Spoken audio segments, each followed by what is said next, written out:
아까 목사님께서 이제 저를 소개해 주셨던 것처럼 저는 원래 85년도부터 중국을 품고 기도하면서 중국 선교사로 헌신했던 사람입니다. 그리고 중국에서 들어가서 한 11년 정도 사역을 했었고요. 중국 교회 지도자들을 대상으로 사역을 하다가 2011년도에 사역이 너무 잘 됐어요. 너무 잘 돼서 이제는 제가 필요 없더라고요. 그래서 그 마음을 주셔서 다 나왔고요.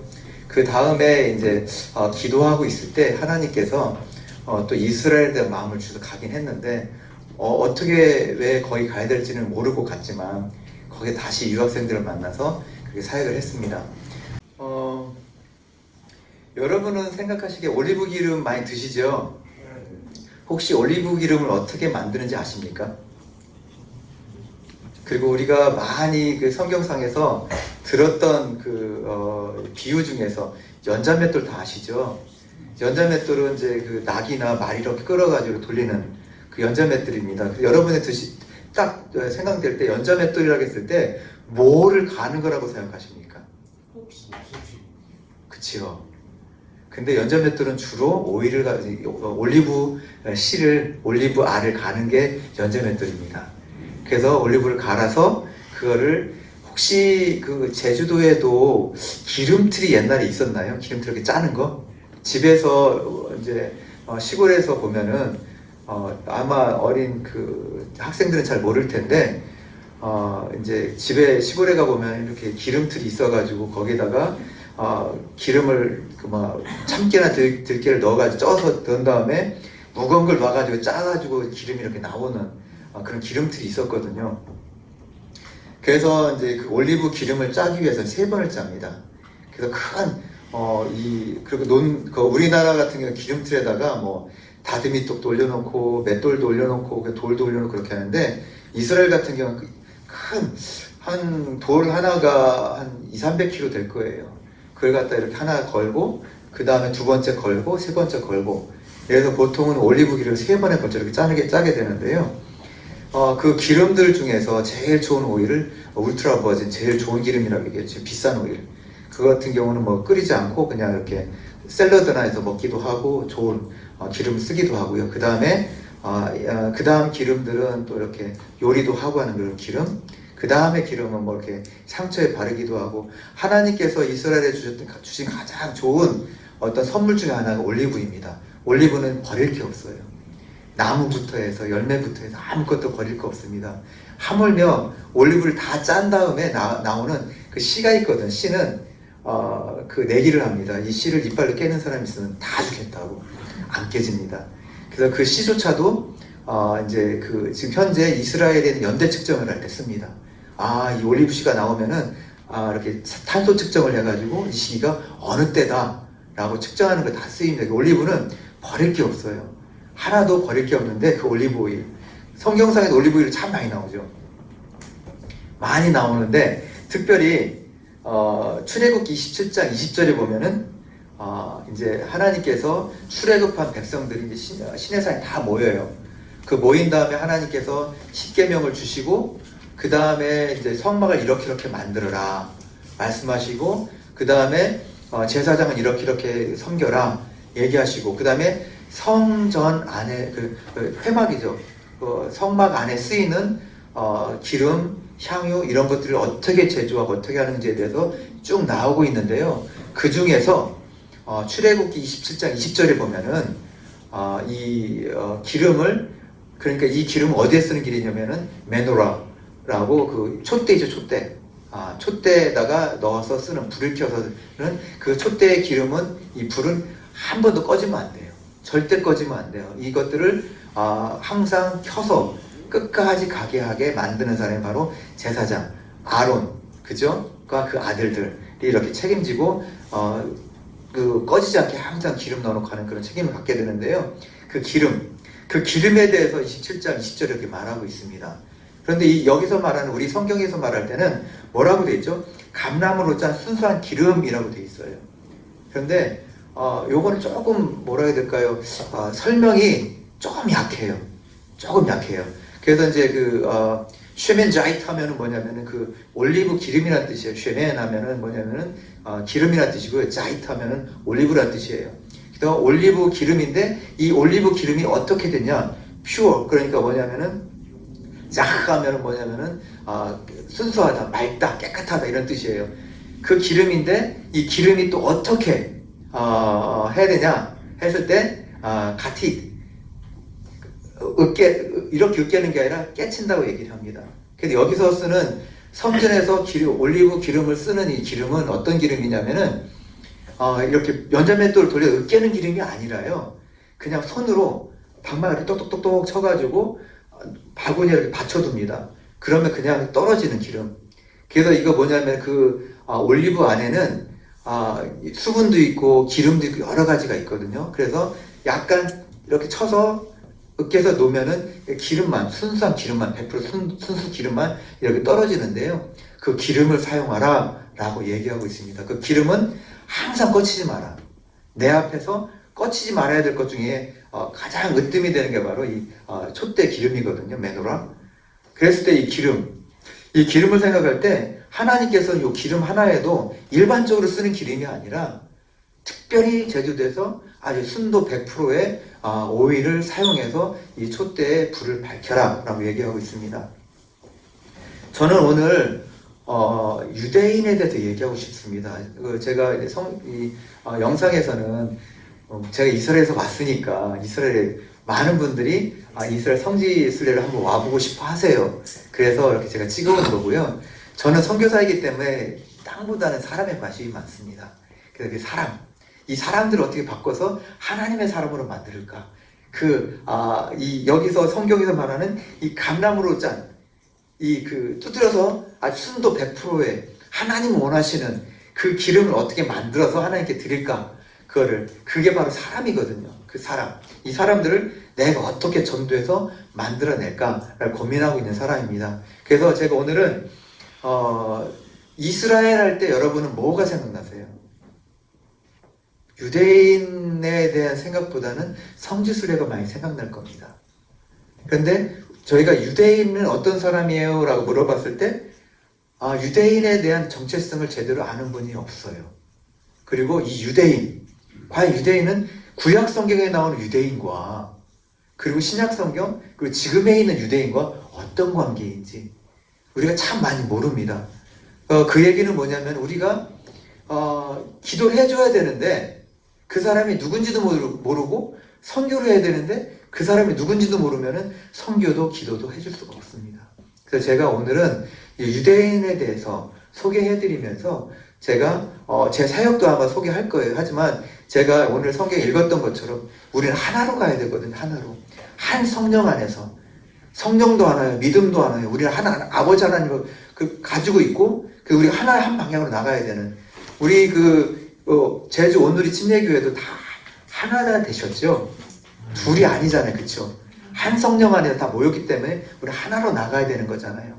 마찬가지로 제가 이스라엘에서 사역하고 있지만 이스라엘에서 중국 유학생 대상으로 사역하고 있지만 어제 목사님하고 대화하면서 이렇게 얘기하다 보니까 저희 예배에서는 다양한 언어, 목사님 그러시더라고요. 거의 오순절 아니냐고 그렇게 말씀하시는데 4개의 언어를 쓸 때가 있습니다.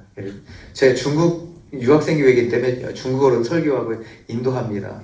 근데 저희 예배에 유대인, 믿는 유대인이 와요. 그러면은 히브리어도 가끔 써야 되고요. 통역도 좀 하고, 그리고 이제 저희 예배 모임에 미국 분 학교 총장님 부부신데 그분이 오셔서 또 예배하면 영어만 알아요. 중국어도 몰라요. 히브리어는 아시는데 영어만 아시니까 또 학생들이 또 영어를 통역해주고, 그리고 가끔 이제 제가 아내하고 얘기할 때는 한국말로 하고, 저희 모임에 이제 조선족도 좀 있거든요. 그래서 조선족하고 얘기할 때는 됐으면 중국어로 얘기하는데 가끔은 제가 한국말로 할 때가 있거든요. 그러다 보니까 한 예배 안에서 4개 언어를 할 때, 자랑은 아니고요.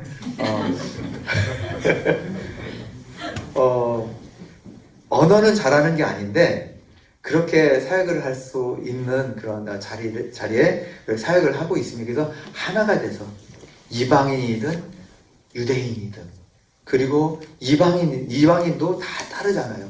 미국 사람, 한국 사람, 중국 사람, 모두가 하나 돼서 한 성령 안에서 제 기도 제목은 뭐냐면은 모두가 하나 돼서 이방이든 유대인이든 함께 예배하는 공동체를 제가 기도하고 있거든요.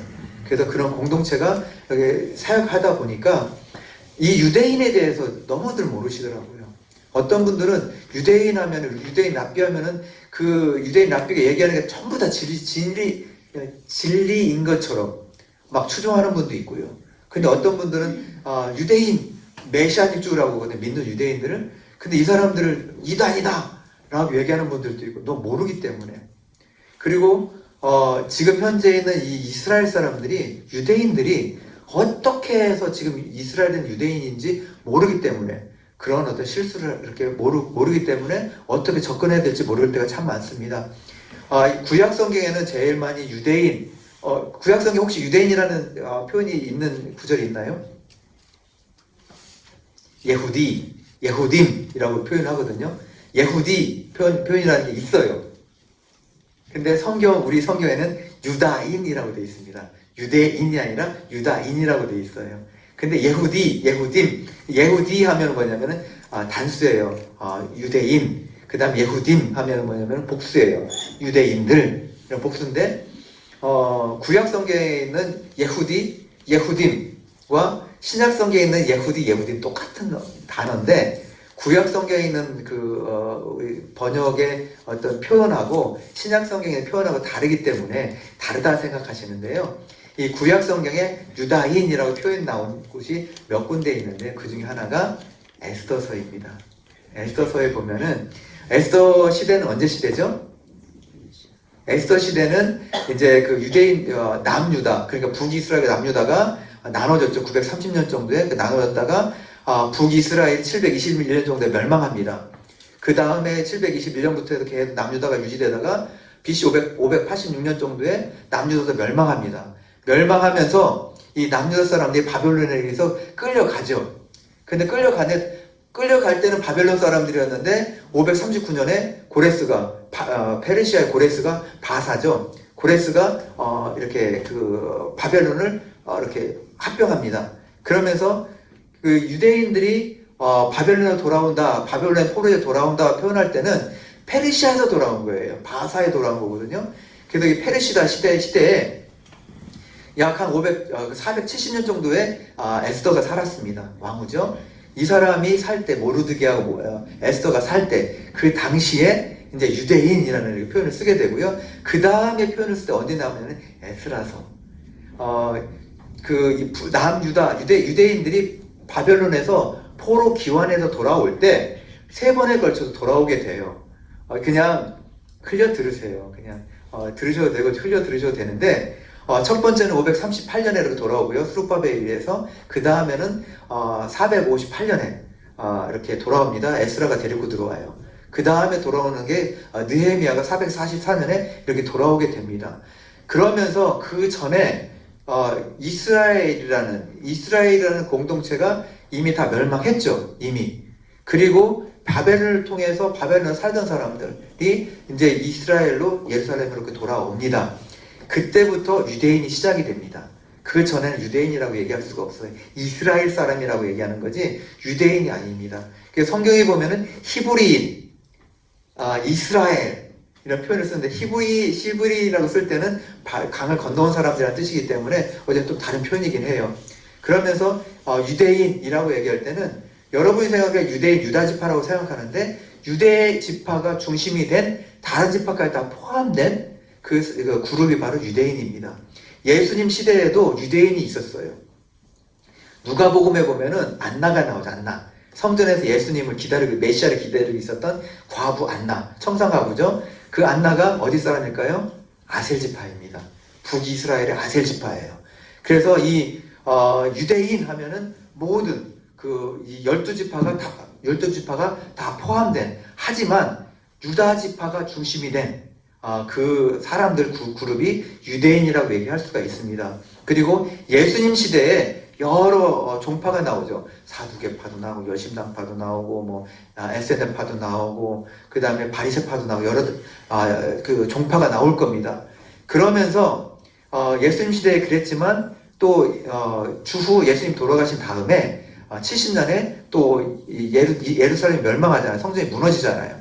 그러니까 다 흩어졌습니다. 흩어지면서 그 중에 또 남은 사람들이 어떤 사람들이냐? 바리새파 사람들이에요. 그래서 지금 현재 유대인들은 바리새파의 후예예요. 랍비 유대교라고 얘기를 합니다. 바리새파에서 랍비 유대교의 이 사람들이 다시 나라를 만들어 들어온 사람들, 그 사람들이 현재 유대인이라고 얘기할 수가 있습니다.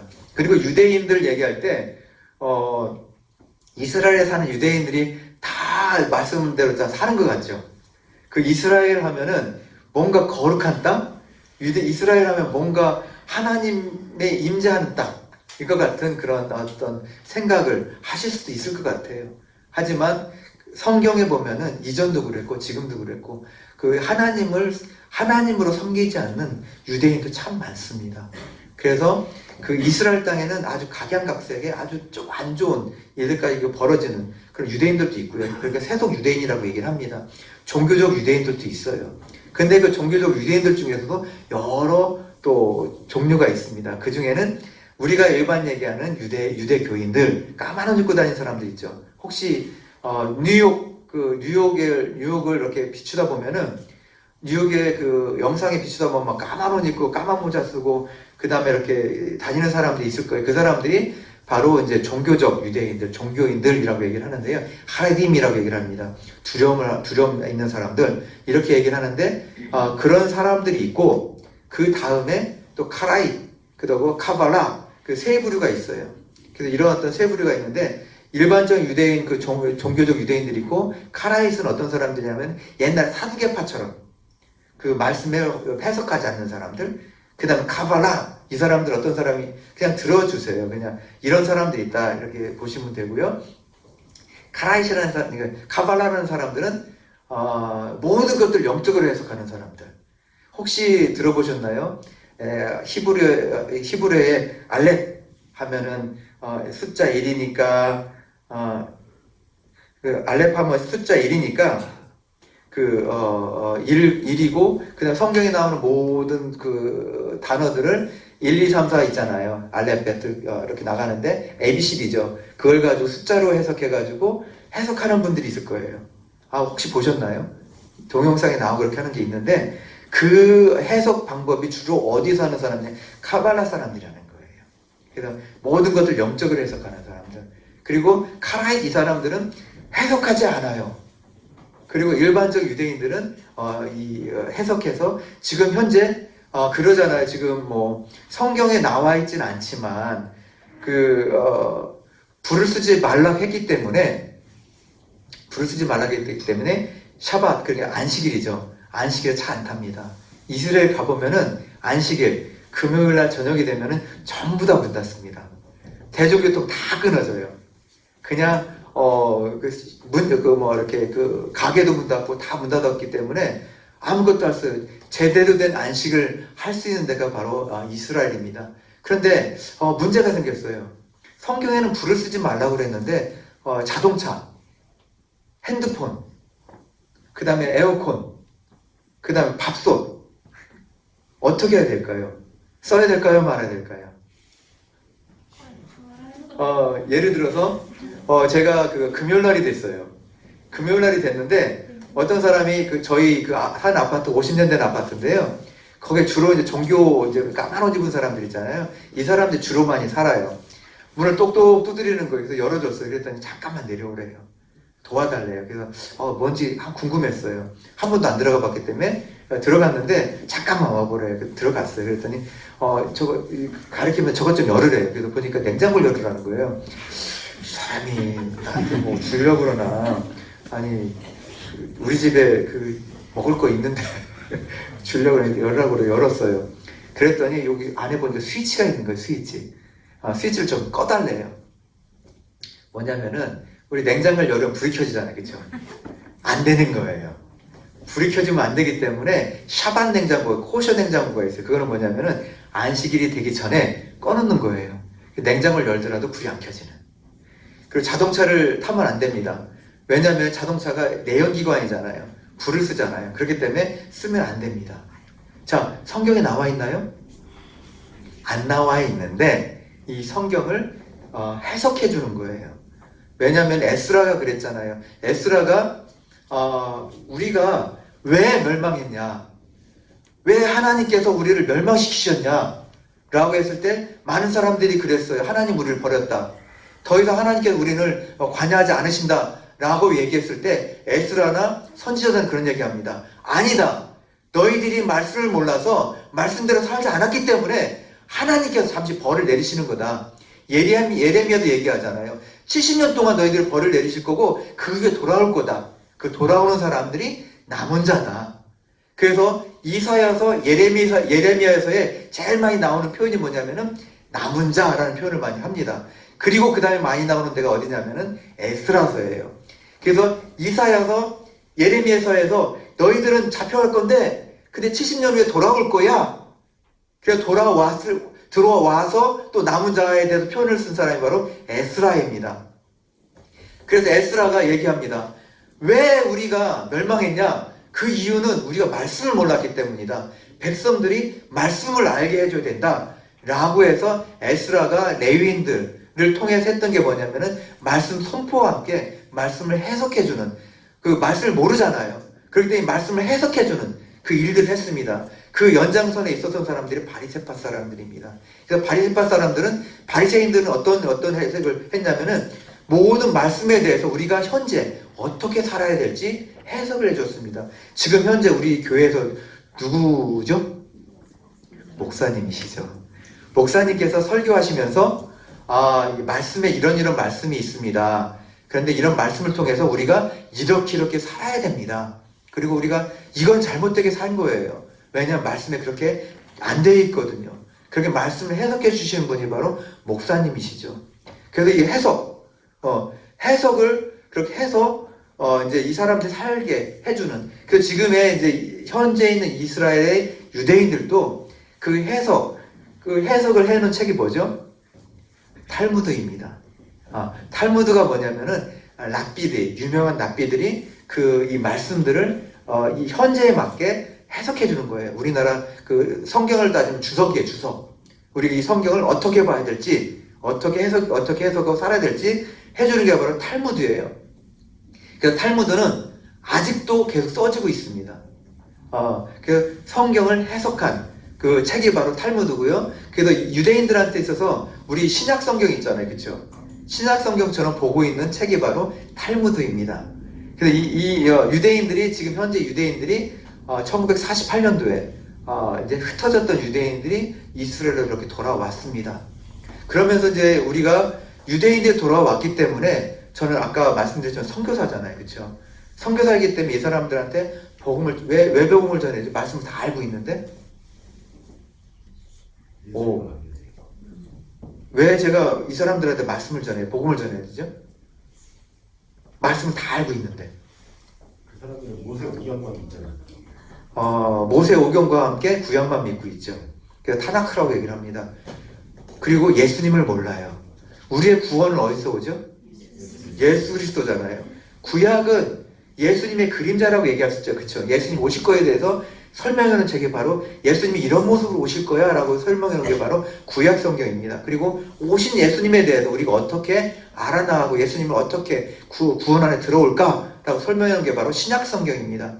그래서 이 성경을 몰라요. 그런데 이 유대인들이 있잖아요. 12살이, 그러니까 바르 미츠바라고 얘기를 하는데 성년식 13살 합니다. 13살 하기 전에 모세오경을 다 외웁니다. 잘 외워요.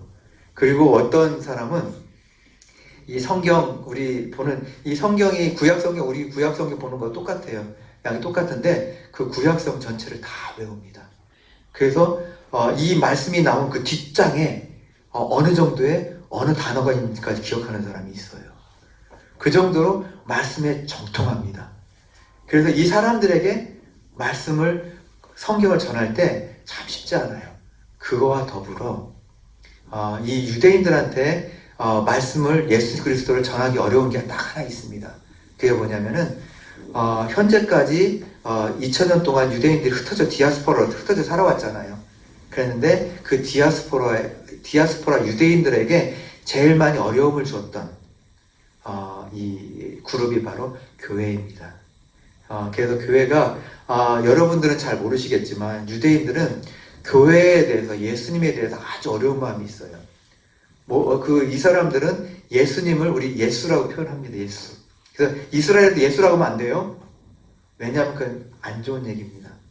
그 이름을 흔적조차도 이 세상에 없애주십시오. 라는 그 이니셜이라고 얘기하잖아요. 그걸 가지고 만든 게 바로 예수입니다. 그래서 이스라엘에서는 이스라엘 온 사람들 보면은 예슈아라는 표현을 쓰잖아요. 있어 보이라고 쓰는 표현이 아니에요. 거기서 그렇게 쓸 수밖에 없어요. 예슈아라고 표현을 해야 예수님인 거예요. 어쨌든 이 사람들한테 예수님은 어떤 존재냐면은 2000년 동안 우리를 핍박한 그룹의 우두머리인 거예요. 그러니까 너무 싫어요. 그래서 교회 예수님 얘기하면 이 사람들은 막 치를 떠는 사람들도 많아요. 그리고 결과적으로 홀로코스트 그 유대인 학살이 있었잖아요. 나치에 의해서 유대인 학살이 있었잖아요. 그 배경이 이 사람들은 교회라고 생각을 해요. 근데 그것도 좀 맞긴 해. 일부는 맞아요. 일부는 맞는데 완전히 그렇진 않거든요.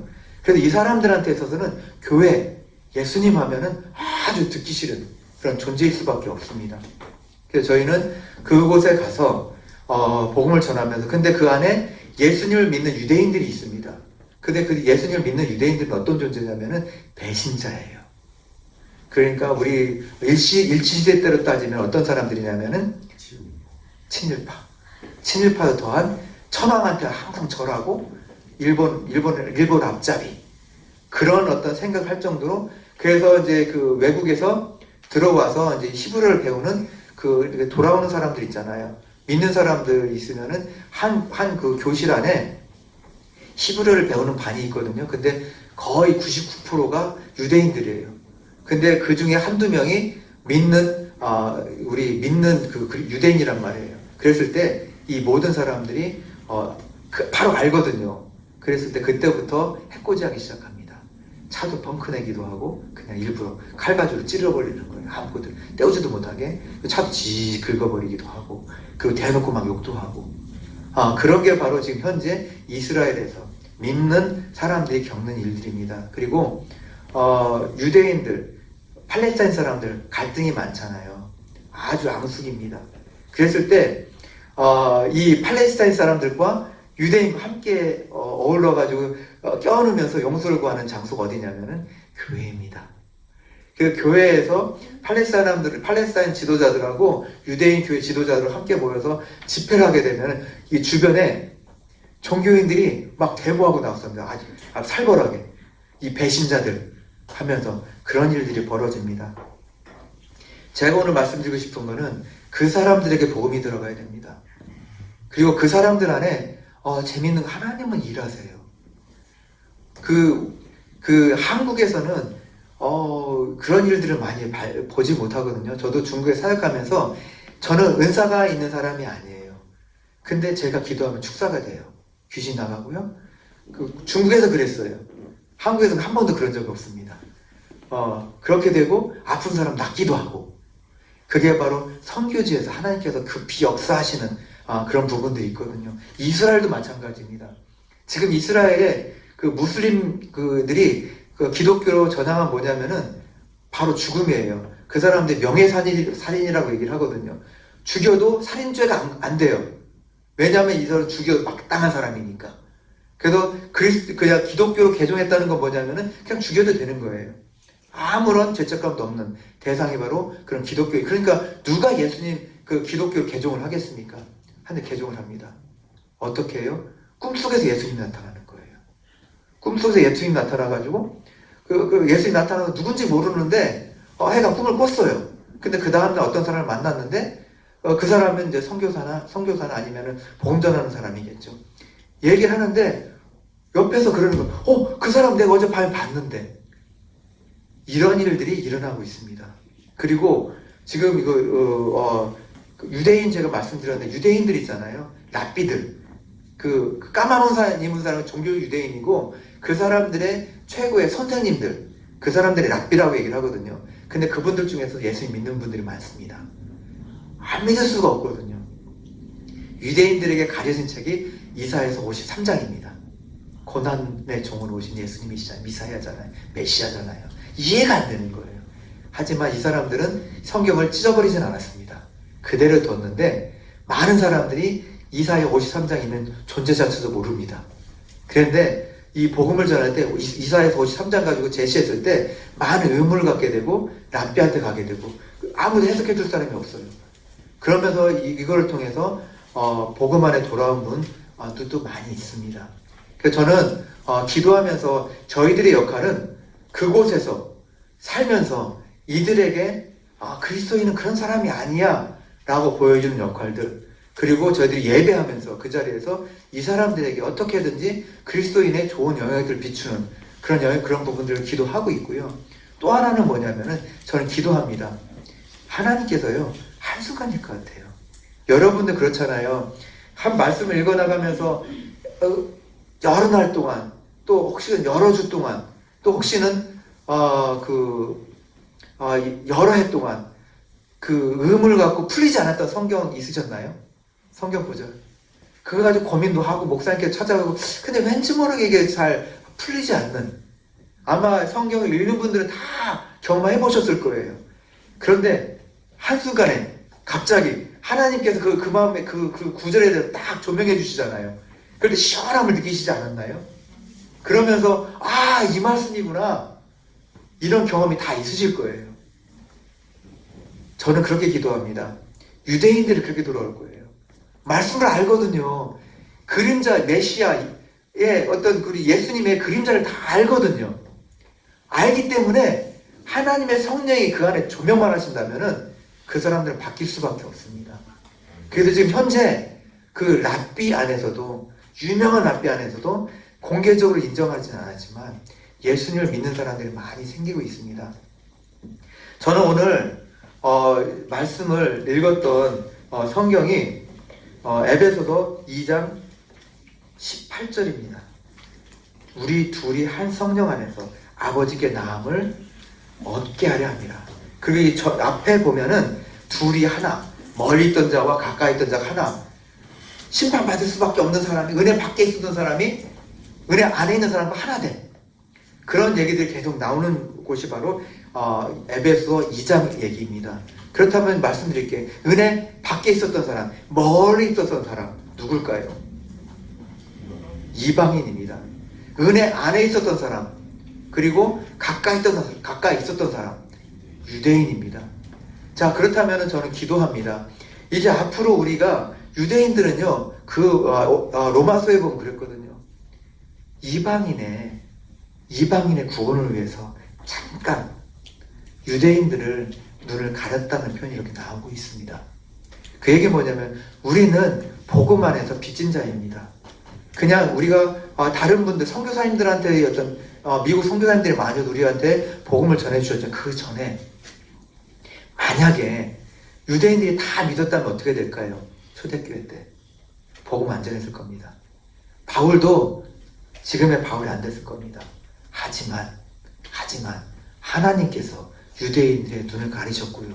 그리고 그 12사도가, 그리고 초대교회에 있었던 성도들이 가려졌기 때문에 흩어질 수밖에 없었잖아요. 사도행전에 보면 흩어졌을 때 항상 핍박이 오고, 그게 흩어지면 복음이 전파되는 거예요. 핍박이 와서 흩어지면 또 복음이 전파되고, 우리 기독교의 역사들을 보면은 그랬던 것 같아요. 핍박이 와서 흩어지면 그때 복음이 전파되고, 그 다음에 평안하면은 그냥 멈춰 있고, 핍박이 오면 또 흩어져서 또 전도하고, 그랬던 역사가 우리 기독교의 역사였습니다. 초대교회도 마찬가지로 유대인들이 만약에 핍박이 없었다면, 그대로 모두 다 예수님을 믿었다면 지금 현재 우리는 없었을 것 같습니다. 하지만 하나님께서 이방인의 구원을 위해서, 이방인의 유대인과 함께해서 성령 안에서, 한 성령 안에서 함께 나아가게 하시기 위해서 잠깐 유대인의 눈을 가렸다라는 표현을 이렇게 쓰고 있습니다. 그렇다면 우리 책임이 뭘까요? 우리의 책임은 은혜를 갚아야죠. 근데 어떻게 갚아야 될까요? 기도해야 됩니다. 저는 가장 중요한 거는 기도라고 저는 생각해요. 왜 제가 구태여 오늘 좀 딱딱했죠? 유대인들의 설명을 하면서 역사 얘기하고 이렇게 하면서 좀 딱딱할 수도 있었을 것 같습니다. 하지만 제가 왜 이 말씀을 드리냐면은 정확히 그 사람들이 어떤 사람인지 알아야 우리가 기도해 줄 수가 있거든요. 그래서 저는 여러분께 부탁드리고 싶습니다. 우리는 은혜를 갚아야 됩니다. 우리 은혜를 입었으면 갚아야죠. 그렇다면 은혜를 갚기 위한 방법은 뭐냐면 그들을 위해 기도해 주십시오. 그들의 눈이 이제는 가려져 있는 눈이 열려져서 예수 그리스도를 제대로 메시아로 받아들일 수 있도록 그렇게 기도해 주시면 참 좋을 것 같습니다. 그리고 저는 지금 중국 유학생들 대상으로 이스라엘에서 사역을 하고 있습니다. 보통 중국 유학생들 하면은 뭐 미국, 뭐 유럽, 뭐 호주, 뉴질랜드 이렇게 생각하실 수 있을 것 같은데 여기 한국도 참 많이 있죠. 한국 대학들이 중국 유학생들 없으면은 뭐 학교가 유지가 안 된다고 운영이 안 된다 이런 표현도 쓰는데 태국도 마찬가지고 세계 다 그런 것 같습니다. 그런데 유독 이스라엘에는 사람들이 오긴 오는데 이 일반적으로 오는 사람들로 달아 여기 한국에 오는 유학생들은 국비장학생 오는 학생들은 많지 않을 거예요. 극소수일 겁니다. 부모님 장학금 받고 오는 학생들이 참 많을 거예요. 그리고 혹시 이제 자기가 버르기도 하고 그러는데 이스라엘에 오는 유학생들은 거의 대부분이 다 국비장학생들입니다. 그래서 왜 어떻게 국비장학생을 오냐 이렇게 했을 때 우리가 그 기술, 뭐 IT, 뭐 그 농업 발전한 나라, 그 다음에 뭐 그 IT 강국이라고 얘기했을 때는 미국이나 유럽, 뭐 독일 같은 데를 생각하실 거예요. 하지만 가장 원천 기술을 다 가지고 있는 나라가 이스라엘입니다. 그래서 우리나라 삼성이나 LG가 로열티를 제일 많이 주는 나라 중에 하나가 이스라엘입니다. 그 정도로 원천 기술, 기초 기술들이 참 많아요. 기초과학 쪽, 그 다음 군사, 그 다음 중동학, 그 다음 농업도 선진국입니다. 그래서 이스라엘에 가면은 감이 나오는데요. 다 단감이에요.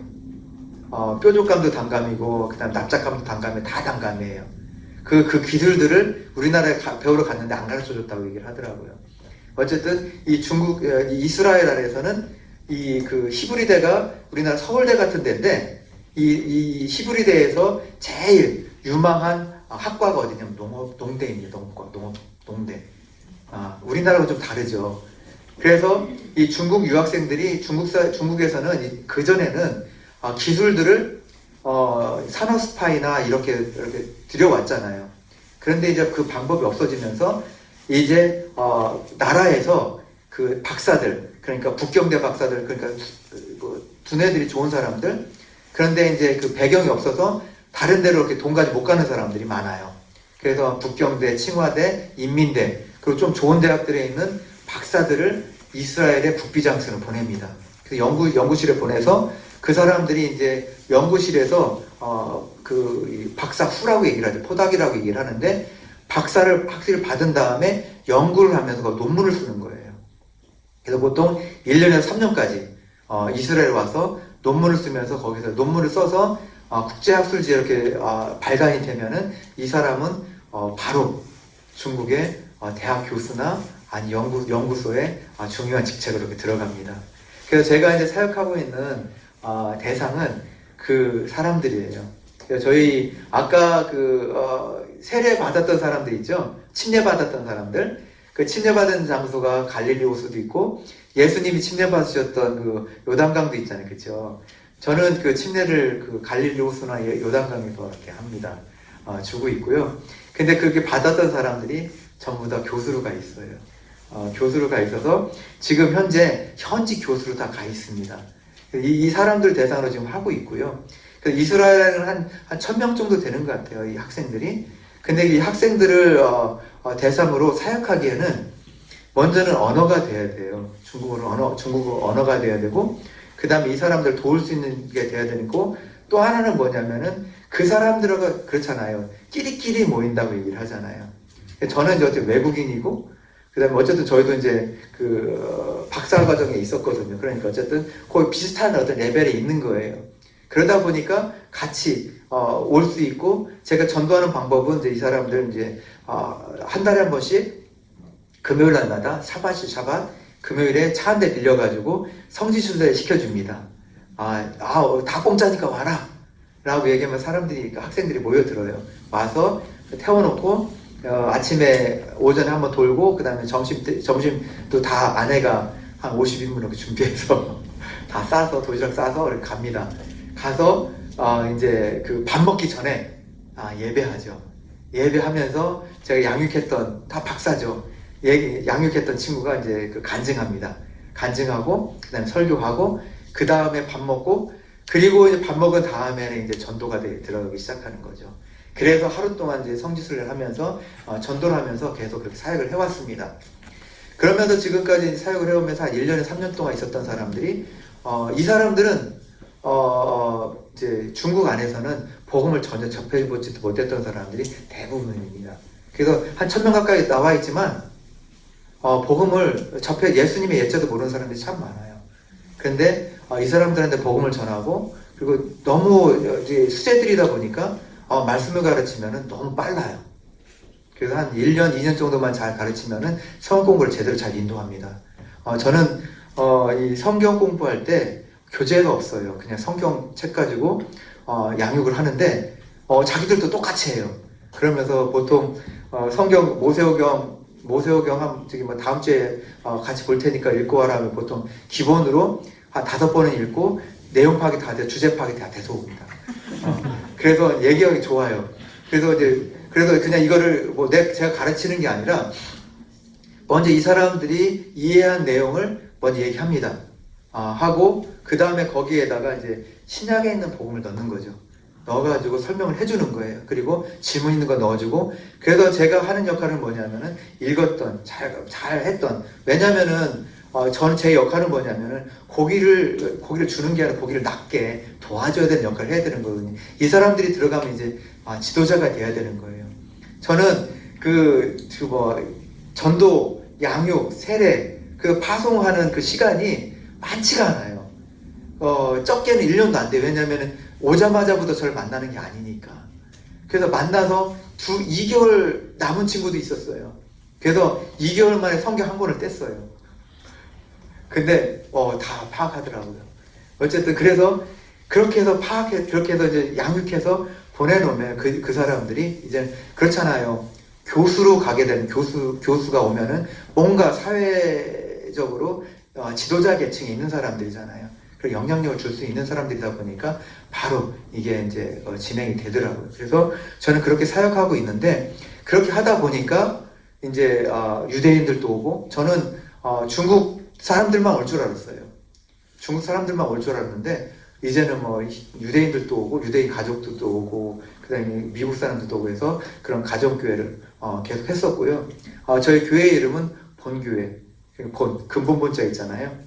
그 본교회인데 그게 이제 영어 이니셜을 딴 거예요. 브리티시 네이션. 그러니까 세상을 향해 나가는 다리들이라는 표현을 한자씩 떼가지고 하다 보니까 BON 돼가지고 한데, 중국어로는 그러니까 뭐냐, 근본본자거든요. 그래서 근본이 되는, 우리가 여기서 시작하자라는 의미로 해서 본교회라고 시작을 했었고요. 재작년 11월 달이 되니까 코로나가 오면서 다 나가는 학생들은 다 있는데 들어오는 유학생들이 없었습니다. 그래서 이제 교회가 11월 되니까 비더라고요. 아무도 없어져서. 그래서 이제 저희 기도하면서 이제 비자를 좀 바꿀 계기도 됐고, 그 다음에 한 7년 정도 이제 저희 사역을 해왔기 때문에 좀 쉬기도 좀 해야 되겠다 해서 이제 들어오게 됐고요. 그리고 작년 한 5월까지 양육을 했고, 온라인으로, 인터넷으로 양육을 했고, 그리고서 제 목표는 제가 계속 붙잡고 있는 게 아니라 자기들이 가서 현지에서 현지화를 하는 목표이기 때문에 5월까지만 하고 딱 멈췄습니다. 그리고 이제는 너희들이 알아서 해라 하고, 지금은 가끔만 뭐 2-3달에 한 번씩만 이렇게 연락하고 있습니다. 그래서 제가 이 이스라엘 안에서 사역하면서 제가 본 건 뭐냐면은 이 하나님께서 찾으시는 그 한 명, 근데 그 한 명은 여러 사람이 있지만 다 그 순수한 감람류가 아니더라고요. 하나님이 찾으시는 그 순수한 감람류. 근데 이 둘이 하나 된 그러니까 이 감람류, 순수한 감람류 하나하나가 모여서 여러분들도 이 순수한 감람류, 그러니까 모든 안에 있는 불순물들이 다 제거된, 그랬을 때 언제 하나가 될 수가 있는 것 같습니다. 저희가 이스라엘에서 그렇게 사역을 했지만 그분들은 그 총장님 부부셨거든요. 그 사해사본의 50명 대가 중에 한 분이셨어요. 근데 그분이 오셔서 같이 예배를 드리는데 아무런 잘난 척도 하지 않아요. 그냥 함께 할 수 있는. 그리고 이 사람들은 유학생들 같은 경우는 진짜 일명 날고 기는 친구들이거든요. 그 친구가 그런 얘기를 해요. 자기는 학교 다니면 진짜 재미없었다고. 학교 가면 다 아는 거 가르쳐가지고 재미가 진짜 없었다고. 그런 얘기를 하는 친구들이었습니다. 자, 이 친구들이 자기를 주장할 수가 있고, 충분히 자기가 다른 사람보다 낫다고 생각할 수 있는 그런 어떤 건데도 불구하고 그리스도 안에서 순수한 감람류로 그 남아있을 때 저희들 하나가 될 수가 있었습니다. 정말 재밌게 살겠거든요. 같이 모여서 코로나 때는 안에서 같이 모이지 못하기 때문에 밖에 나가서 고기도 구워 먹으면서 같이 예배도 하고 재밌는 시간을 이렇게 보냈는데요. 저는 기도합니다. 40세가 이제 오늘이 침례교가 됐잖아요. 그쵸? 저는 제가 아직도 제가 젊었을 때부터 좀 제 머릿속에 이렇게 각인이 됐던 한 단어가 있었습니다. 30대까지는 얼굴을 부모가 준 얼굴을 가지고 살지만 40부터는 이제는 자기가 자기 얼굴을 만들어야 된다 라는 어떤 제 안에 그게 있었거든요. 그래서 제가 항상 기도하고 제가 이제 30에 선교사로 나가면서도 계속해서 제 안에 생각이 있었던 거 뭐였냐면 40부터 내가 내 얼굴을 책임지겠다. 내가 내 얼굴을 책임질 수 있는 그런 사람으로, 그런 40을 잘 준비하는 그런 사람으로 살아야 되겠다. 그런 40을 책임지는, 40부터 사는 책임지는 그런 선교사가 되게 되겠다 라고 기도하고 지금까지 살아왔고요. 그래서 지금도 아직도 열심히 노력을 하고 있습니다. 저는 기도합니다. 이 오늘의 침례교회가 이제 40이 됐잖아요. 그쵸? 너무 좋아요. 이런 자리에 불러주셔서 너무 감사드리고요. 이제 오늘의 침례교회가 지금 있는 이 힘을 가지고 이제 지금 내공이 생기셨잖아요. 이 내공을 가지고 이제 제주도 땅에, 그리고 한국 땅에, 그리고 좀 시간이 되시면은 이스라엘 땅에도 이렇게 이 힘으로, 이 내공으로 이렇게 믿음의 내공이잖아요. 그렇죠? 그 믿음의 어떤 힘들, 이런 뿌리들을 가지고 이렇게 기도로 협력하시고 그다음에 영향력을 주셨으면 참 좋겠습니다.